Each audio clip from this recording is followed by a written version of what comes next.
So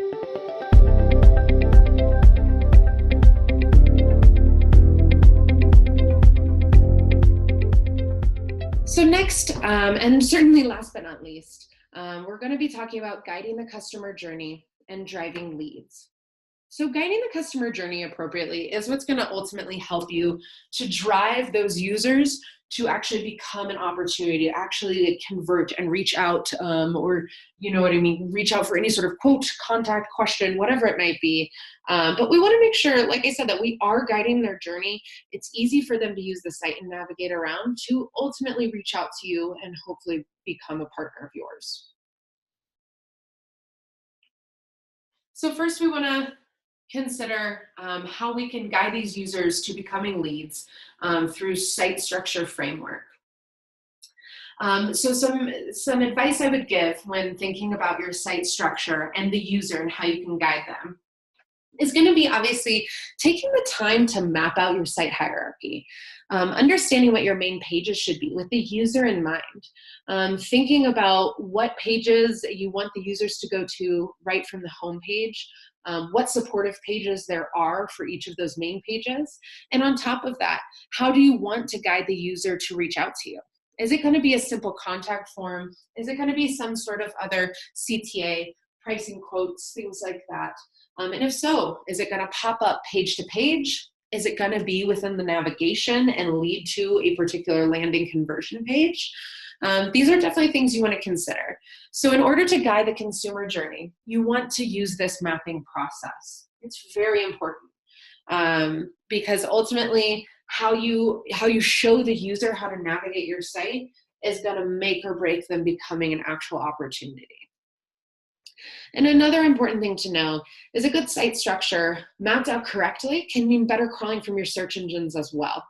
You can definitely use this to your own control for how search engines view certain pages on your site and their importance and the connections they have with other content throughout your site, which can ultimately help rankings through content support.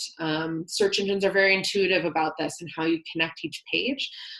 So you mapping out and taking the time to do this mapping part of this strategy is going to be really important to that. So next is talking about user value beyond the sale. And what I mean by this is within the consumer journey, this means staying one step ahead of your audience. A lot of times as companies, we can just head straight to thinking about, we need them to convert, we need the dollars. And thinking about just the sale. Like we see the finish line and what we see as the company is ultimately the sale and a bunch of dollar signs around it, right? But we really want to consider that a lot of our users have multiple finish lines. They have different goals they set up for themselves when they're setting out to search particular things. Especially if you think about a lot of consumers within the B2B realm. You're thinking about a lot of higher ups who are making bigger decisions like purchasing your services or your products.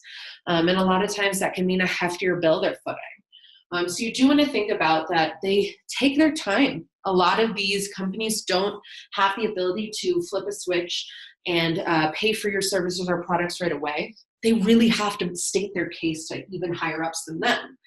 So we really want to consider that they're going to have different finish lines, different starts and finish lines. And a lot of times that means they're starting out their search to gain more information and compare you to competitors, right? So you want to make sure you're considering that. The next step after that may be that they do like you, pick you over some competition, but they're kind of confused in your hand in the process. Do you have consulting services? Do you have this or that? Are you a hands-off or hands-on type of company within the services or products? There's going to be lots of questions once they do decide they like you that they're going to have. So that's even a second finish line. And then the third is obviously ultimately they do want your services or products to help better their company and their processes within their company. But they do have these different markers that they're looking to accomplish, they're looking to stop and get a hold of. So you really want to consider that. Like I said, sometimes we can get lost in just thinking about let's convert them. But we have to think there's so much more value that we need to provide them to prove to them why they should choose us.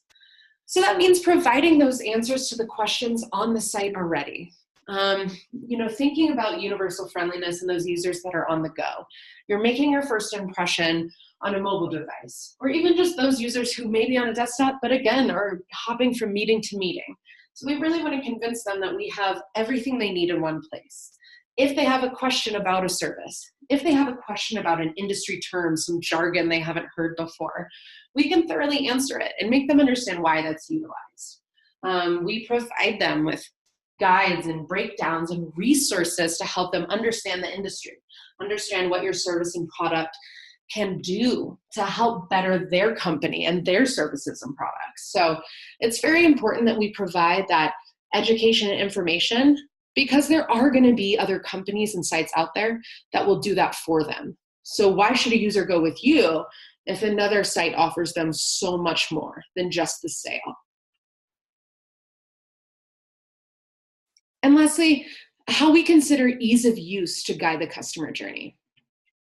We want to make sure that we're guiding the customer journey naturally. And I think that's kind of a pretty obvious statement, but making sure, like I said, it's not just all about the sale, but it's about education. Utilizing internal linking to offer further content support to educate the user, resource pages, or just other sub pages that better define certain terms and certain services. And then offering to direct users to trusted external resources or partners you have that might help to further educate them and provide them information. Then we're looking to intuitive design.